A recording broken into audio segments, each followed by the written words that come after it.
Good morning বন্ধুরা, তোমরা সবাই কেমন আছো? সমাজ লাইফস্টাইলে তোমাদের অনেক অনেক ভালোবাসা। আশা করি তোমরা সবাই খুব ভালো আছো। আমিও খুব ভালো আছি তোমাদের ভালোবাসায়। আজকে শুক্রবার আর এখন সকাল 11:30 মতন বাজে। আমি আর দিদি চলে এসেছি আমাদের গাছ থেকে আম পাড়তে। আমাদের উঠোনে বেশ অনেক কটি আম গাছ আছে, কিন্তু এই একটি মাত্র গাছেই না এবছর প্রথম আম ধরেছে। 3-4টে ডালে বোল ধরেছিল, সব ঝরে গেছে। এই 6খানি মাত্রই রয়েছে, আর তার থেকে 2টো পাড়া হবে। আজকে যে নীল ষষ্ঠীর উপোস, মা দেবে পুজো, আর আমরা বাইরের কেনা আমই দিয়ে পুজো করব। আর আজকের দিনে শিব ঠাকুরের কাছে কাঁচা আম নিবেদন করেই কিন্তু তারপর কাঁচা আম খাওয়া আমাদের বাড়িতে শুরু হবে। এই নিয়মটা অনেকের বাড়িতেই আছে।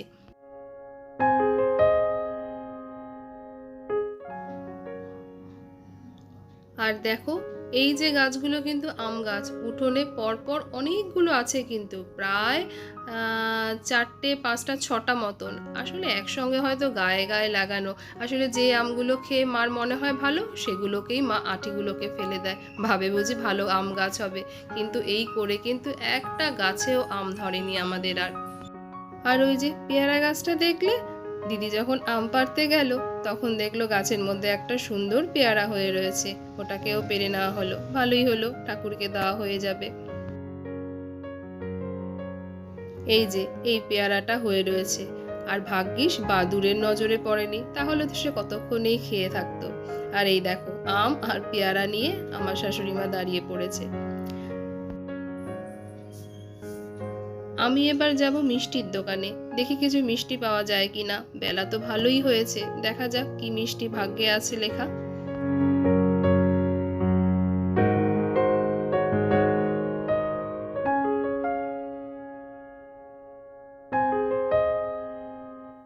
আর রোদখানিও তো বেশ চড়া উঠেছে।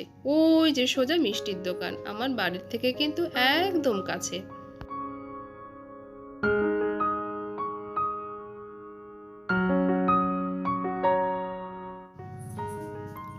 চলো, মিষ্টি নেওয়া হয়ে গেছে, এবার সোজা বাড়িতে। সেরকম একটা কিছু মিষ্টি ছিল না গো, লাড্ডু ছিল, লাড্ডুই নিয়ে নিয়েছি।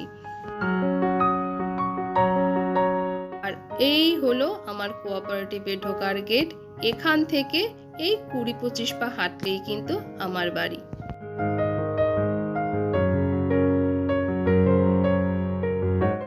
আর আজকে এখানে চলছে ঘরে ঘরে জি বাংলার শুটিং। কোন বাড়িতে?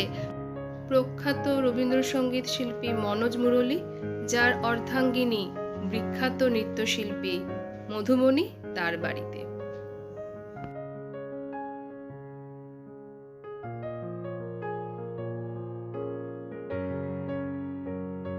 আর এই হলো তার বাড়ি। এই যে লেখা আছে ঘরে ঘরে জি বাংলা। দেখো, ভাবলাম তো মিষ্টিটা ঘরে দিতে গেছি, এবারে দিদি বলছে দেখো দুধওয়ালা দাদা এখনো আসেনি, 12টা বাজে। তো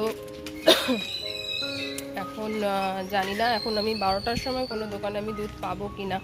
এখন দেখি, খোঁজ করি কোথাও দুধ পাই কিনা। আসলে দাদা তো রোজই আসে, আমাদের পার্মানেন্ট তো, ওখান থেকে তো রাখা হয়, ঠাকুরের জন্য রেখে দেওয়া হয়। দাদা আসলে এখন দেখি কোনো দোকানে পাই নাকি। আর যদি আসে তো দিদি রেখেই দিল, আর নাহলে তো এটা আমার হাতে থাক, পাবো কিনা সেটাই একটা সন্দেহের ব্যাপার। দেখি, 12টা কিন্তু বাজে। পেয়েছি অবশেষে গো, না হলে একটুখানি টেনশনে পড়ে গেছিলাম কি হতো।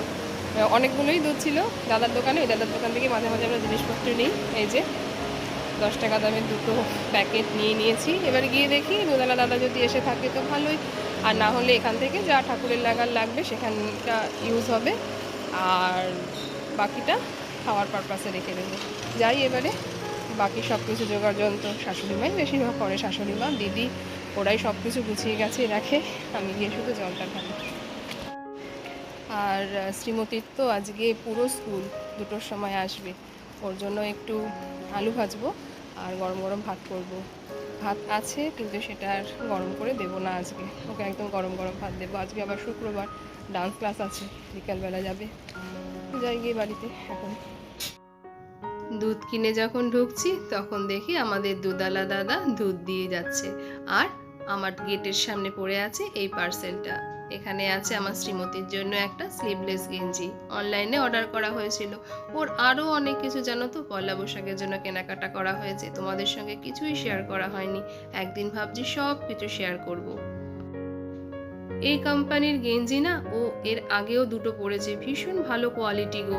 ও এই কাপড়ের গেঞ্জিগুলো পরে না ও খুব আরাম পায়, আর কালারটাও কিন্তু ভারী মিষ্টি। শ্রীমতী তো স্কুলে গেছে, স্কুল থেকে আসলে ওকে পরিয়ে দেখবো ঠিক আছে কিনা সাইজটা।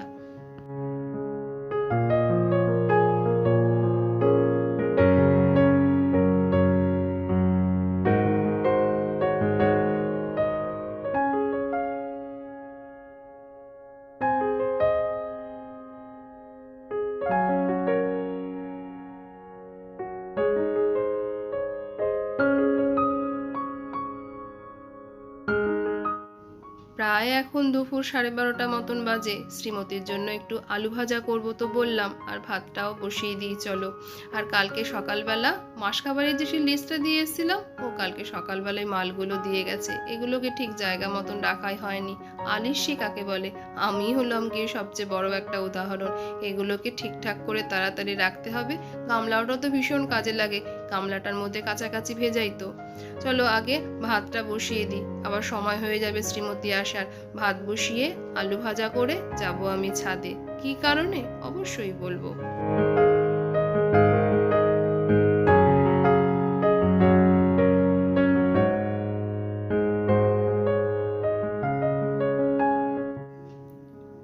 আর শুধুমাত্র তো শ্রীমতীর জন্য আলু ভাজবো, অল্প একটু আলু। এই অল্প আলু ভাজতে না ভারী অসুবিধা হয়, এটাকে ঢেকে ঢেকে ভাজতে হবে। ঢেকে ভাজলে নুন দিয়ে দেবো আর ঢেকে ঢেকে ভাজবো একটু, তাহলে তাড়াতাড়ি হবে, মানে নরমটা হতে একটু তাড়াতাড়ি হবে। আমার শ্রীমতীকে রোজ মাছ ভাত দিলে হয়তো আপত্তি করে, তাই বলে কিন্তু ওকে যদি আমি ডাল ভাত, ডিমের অমলেট বা শুধু আলু ভাজা ঘি দিয়ে মেখে দিই, ওর কোনো অসুবিধা হয় না। আমার কর্তামশাইটিও তাই, রোজ মাছ ভাত পছন্দ করে না ঠিকই, তাই বলে যদি ডাল ভাত আলু শুদ্ধ বা ডাল ভাত ডিমের অমলেট দেওয়া হয়, মিষ্টি মুখ করে কিন্তু খেয়ে নেয়। তো চলো, আমার গরম গরম ভাতও হয়ে গেছে, আর এদিকে কিন্তু আলু ভাজাটাও হয়ে গেছে। আলু ভাজাটায় না একটু তেল বেশি পড়ে গেছে, অল্প আলু তো আন্দাজটা ঠিক পাইনি। এগুলো থাক এরকম ভাবে কাত করা, তেলগুলো মাঝখানে জমা পড়ে যাক। চলো এবারে যাই আমি ছাদে।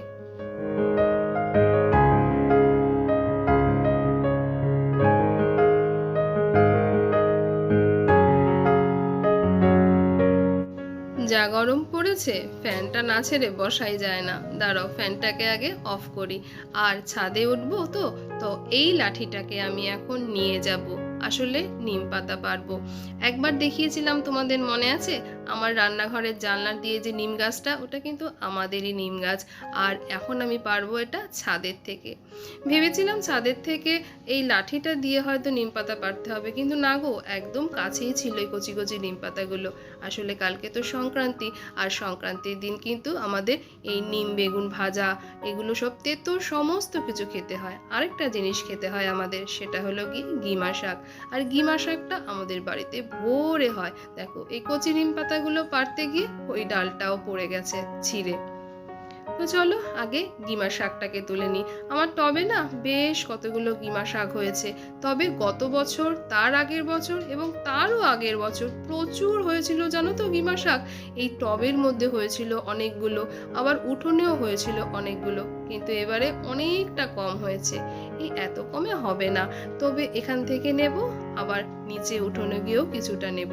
তবে খুব ভারী মজার জিনিস কিন্তু, এই কালকের যে চৈত্র সংক্রান্তির দিনে জানো তো আমাদের বাড়িতে হয় যুদ্ধ। ছেলেরা কেউ তেতো খায় না, ইভেন আমার মেয়েও খায় না, সব আমরা মেয়েরা খাই। ওরা শুধু নিয়ম মাত্র খায়, নিয়ম মানার জন্য একটুখানি খুঁটে জল দিয়ে গিলে নেয়। দিদির পুজো করা সারা হয়ে গেছে, মানে দিদির জল ঢালা হয়ে গেছে। এবারে আমি জল ঢালবো, তারপরে মা জল ঢালবে। আগে জানো তো মা সেই বিকেলবেলা কি বিকেলের পরে গিয়ে ঢালতো, এখন আর পারে না, বয়স হয়ে গেছে তো। তবুও তার যা এনার্জি, তার সিকিভাগ এনার্জিও কিন্তু আমাদের মধ্যে নেই। আর দিদি এবারে জানো তো এই নীল রঙের মোমবাতিগুলো এনেছে। দিদি যেখান থেকে ফুল এনেছে সেখানে নাকি বলেছে আমরা তো এই নীল ষষ্ঠীর দিন এই নীল রঙের মোমবাতিই দিই। দিদি তাই এবারে আমাদের সবার জন্য, মানে আমাদের 3 জনের জন্য এই নীল মোমবাতিগুলো এনেছে।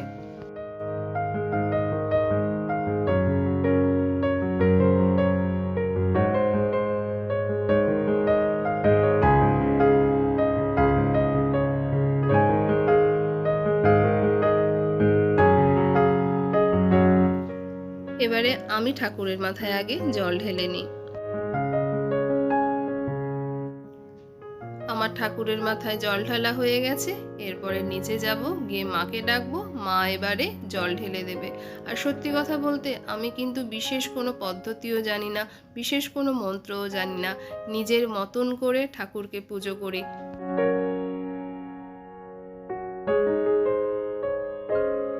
আজকের দিনে সন্তানের মঙ্গল কামনায় এই উপোস করা হয়ে থাকে।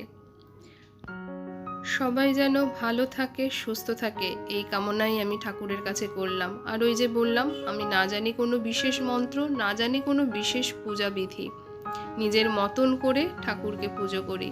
আর আমার কর্তামশাই আর আমার শ্রীমতী এরা যদি সুস্থ থাকে তাহলে কিন্তু আমি সমস্ত মনের জোর, সমস্ত শক্তিই পাই।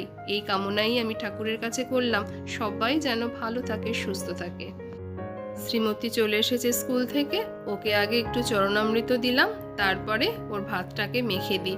এরপরে মাকে বললাম যে তুমি চলে যাও, তুমিও পুজোটা দিয়ে আসো, আর আমার শ্রীমতী খেতে থাকবে, আর আমি এদিকে এই নিম পাতা আর ডিমা শাকটা বাছতে থাকবো। আর এদিকে দিদিও ডাকছে, আগে শুনে আসি কি বলছে। দিদি ডাকছিল এই সাবু মাখাটা দেবে বলে। দিদি এই প্রথমবার সাবু মাখলো। আসলে জানো তো, উপোসের পর কিছুই খাই না, ওই ফলটাই খেয়ে থাকি। সাবু মাখা খেলে না ভীষণ আমার অ্যাসিড হয়। আগে যখন উপোস করতাম, আগে মানে বিয়ের আগে, যখন আমি শিবরাত্রির উপোস করতাম আর কি, তখন যখন সাবু মাখাটা খেতাম না ভীষণ অ্যাসিড হতো। তারপর থেকে আর খেতামই না। ভালোই লাগছে খেতে, তবে জানো তো সাবুটা একটু শক্ত আছে, আর একটু ভিজলে ভালো হতো। এখানে নারকেল কোড়া দিয়েছে আর কলা দিয়েছে, আর যেহেতু অল্প মিষ্টি হয়েছে, আমি তো খুব একটা মিষ্টি ভালোবাসি না, বেশ ভালোই লাগছিল খেতে। বহু বছর পর আবার সাবু মাখা খেলাম, বেশ ভালোই লাগছিল খেতে। দেখা যাক আজকে আবার অ্যাসিড হয় কি না। আর এই সাবু মাখা খেতে খেতে না আমার দাদার কথা খুব মনে পড়ছিল। আমার দাদা কিন্তু সাবু মাখা খেতে বেশ ভালোবাসে। যখন উপোস করতাম তখন ও বলতো, এই সাবুটা কিন্তু ভালো করে মাখবি। তখন ভাবতাম কে উপোস করেছে, কে সাবু মাখা খাওয়ার কথা ভালো করে বলে। শ্রীমতী খাচ্ছে আর আমি এদিকে নিম পাতা আর গিমা শাকগুলোও বেছে নেব। আর শ্রীমতী কিন্তু খেতে বসে কিন্তু একটি কাজ খুব মন দিয়ে করে, সেটি হলো গিয়ে ও আজকে সারা দিনে স্কুলে কি করেছে আর ওর সঙ্গে আজকে সারা দিন স্কুলে কি ঘটেছে সেটি কিন্তু আমাকে বলে। এখনো অবধি বলে, এই গুণটা ওর আছে। আমিও খেতে খেতে এই নিম পাতা আর গিমা শাকগুলোকে বেছে নিই। আর এই গিমা শাকটা বাছতে কিন্তু একটু কষ্টই হয়, ওই যে ছোট্ট ছোট্ট একটু একটু পাতা, ওই পাতাগুলোকেই বাছতে হয়। আর বিয়ের আগে কিন্তু আমি মাকে গিমা শাকগুলোকে বেছে দিতাম। চলো আমিও খেতে খেতে এই গিমা শাকগুলোকে বেছে নিই, আর ভিডিওটা আমি এখানেই শেষ করি। ভিডিওটা তোমাদের যদি ভালো লেগে থাকে তো ভালোবেসে একটা লাইক করে দিও, কমেন্ট করে জানিও ভিডিওটা তোমাদের কেমন লাগলো। আর যদি একটু বেশি ভালো লেগে থাকে তো শেয়ার করে দিও। আর নতুন বন্ধুরা আমার পরিবারের মিষ্টি সদস্য হয়ে আমার পাশে থেকে যেও। নতুন বন্ধু, পুরনো বন্ধু সবার জন্য রইল এক রাশ ভালোবাসা। তোমরা সবাই ভালো থেকো, সুস্থ থেকো, সাবধানে থেকো। আবার দেখা হবে তোমাদের সঙ্গে অন্য আরেকটি নতুন ভিডিওর সঙ্গে।